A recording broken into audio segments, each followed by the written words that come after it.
AI road மேப்பை நீங்க ஃபுல்லா கம்ப்ளீட் பண்ண மாதிரி ஆயிடும்.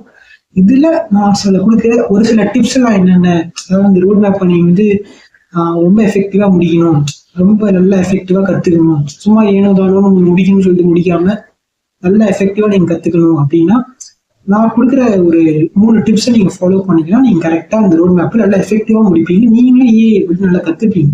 இதெல்லாம் என்னென்ன அப்படின்னு பாத்தீங்கன்னா, ஃபர்ஸ்ட் டிப் நான் சொல்றது வந்து ப்ராக்டிஸ் ப்ராக்டிஸ் ப்ராக்டிஸ்.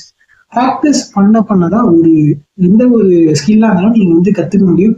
இந்த ஸ்கில்ல வந்து நீங்க ஒரு நாலேஜ் டெவலப் பண்ண முடியும். ஒரு ஸ்கில்ல நீங்க கத்துக்கிறதுக்கு முக்கியமான விஷயம் ப்ராக்டிஸ் தான். ஜஸ்ட் நீங்க மைண்ட்ல அதை ரீட் பண்றது மட்டும் இல்லாம நீங்க மைண்ட்ல கத்துக்கிட்டதை கொஞ்சம் ப்ராக்டிஸ் பண்ணீங்கன்னா உங்களால அந்த ஸ்கில்ல கம்ப்ளீட்டா முடிக்க முடியும். இந்த ஏஐ ரோட் மேப்பையும் உங்களால முடிக்க முடியும்.